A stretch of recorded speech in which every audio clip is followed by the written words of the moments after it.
So from this existential perspective, all the different therapies have different metaphors of what it means to be a person. The psychodynamic one has quite a kind of hydraulic metaphor. Person-centered has this idea of a tree that kind of grows and evolves.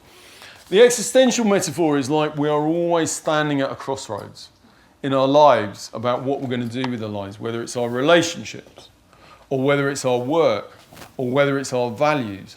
That moment to moment, day by day, we meet different crossings where we have to make decisions about which way we're going to go. And those choices that we make define the people that we become.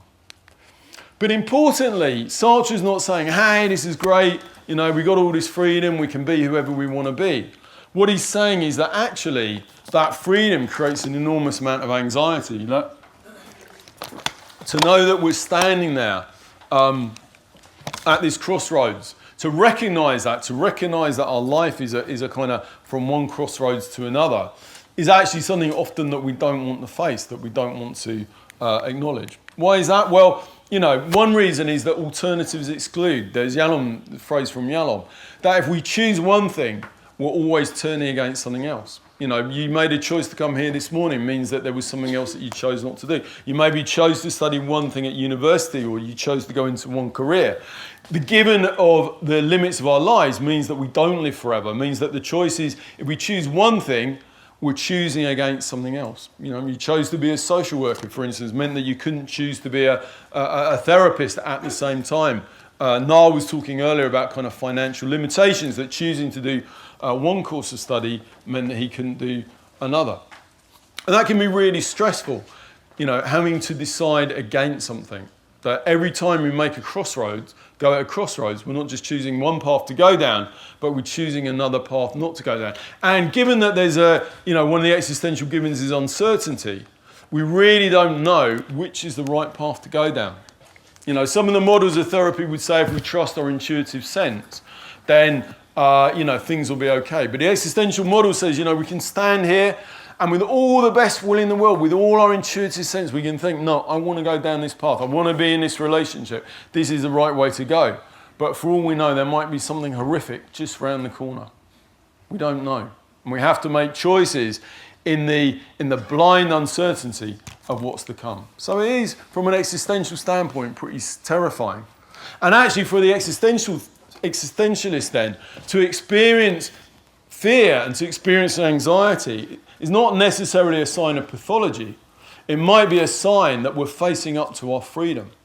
They're often in our kind of medical models of psychotherapy that people who are anxious by definition are doing something kind of wrong. But the existentialists are more of the opinion that if somebody's experiencing anxiety, it might be that they're doing absolutely the right thing. And it might be the person who's kind of very comfortable in their life and feeling very relaxed, who is actually avoiding the fullness of what their existence is. So having freedom means we exclude things. And also to have freedom means that we have to acknowledge our responsibility. That the choices that we make not only impact upon ourselves, but impact on other people's lives around us. Just coming here this morning, no doubt, has an impact on maybe a partner who perhaps has to look after the kids. Maybe making a career choice has an impact on others. Doing one thing has an impact. Maybe if you've got children, that has an impact on your children. On our wider community, every choice that we make is not just a choice for ourselves, but implies responsibility and therefore also guilt and perhaps shame. And also, when we acknowledge our freedom, when we think about life as not having any kind of fixed self, for Sartre, what it brings up is just that sense of nothingness. Sartre's book is called Being a Nothing, and for him, the core of human being is essentially a nothingness. It's a nothingness from which we make choices, but there is nothing, as I was saying before, there is nothing substantial in who we are. Even Sartre, he wouldn't even be asking this question, what is the essence of your existence? There is no essence. So Sartre argues that most of us spend our lives denying this freedom and choice. But rather than, acknowledging we have this freedom, rather than making the most of our lives and living our lives to the full, not necessarily making our lives happier, but at least enjoying or having the fullness of existence that we can have, we do things like we kind of think about ourselves as being victims to others. You know, people make us do things. I couldn't help it, so-and-so told me to do that. Or we try and do it, you know, another way of avoiding making choices might be trying to do it. I think this is what a lot of us do, you know, working, getting up in the morning, starting our emails 6 o'clock in the morning, finishing at 10 o'clock at night, in this desperate attempt to try and kind of do everything possible, to have a relationship, to have a job, to have a training, to come to weekend university, to have kids, you know, all these things. So in a way, we don't have to choose one thing rather than another. But of course, as with all these denial strategies, they all have a kind of downside that brings problems. Cynicism, no point doing anything, or fatalism, where you could get hit by a bus tomorrow, so what's the point of stopping smoking? Conformity, you know, is another way that a lot of the existentialists talked about the way that if we conform, then we don't have to, if we just fall in with a one, with a they, and live our lives along them, then we never have to really make choices. We just do what everybody else does. Procrastination, putting choices off, and even, you know, rebellion. The existential therapists have talked about rebellion as a way of avoiding choices by saying, you know, if you just do the opposite of everything somebody tells you, you're not really making a choice. You just say no to everything, and that's easier. It's like my son, you know, I ask him to do something. The first thing he always says is no, and then he thinks about it and he thinks, yeah, all right then. And so in doing so, you know, we lose, from an existential point, we lose our humanity.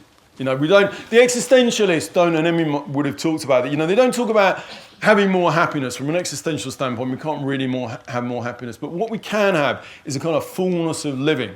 And the existentialists talk about standing naked in the storm of life. Standing naked in the storm of life. That a good life is one where we really we grasp our freedom, we face the limitations, we take hold of our meaning, and we live the most of this rare, precious opportunity of being that we have for such a short space of time between these kind of bookends of birth and death, that we have this kind of 75 odd years that we can really make the most of. And to do that, you know, we can't mess around kind of denying our choices, going along with everyone, because if we do, we don't feel good about ourselves if we just do what everybody else wants.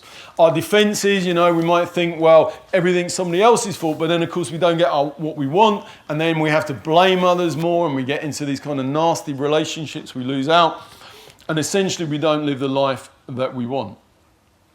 So existential therapists try and help clients acknowledge something about their freedom and choices, and you know, I was saying that a lot of the existential therapies are fairly descriptive, and it kind of varies from quite a kind of tough, come on, face up to it, you need to stand up and face things, to a softer, more gentle exploration.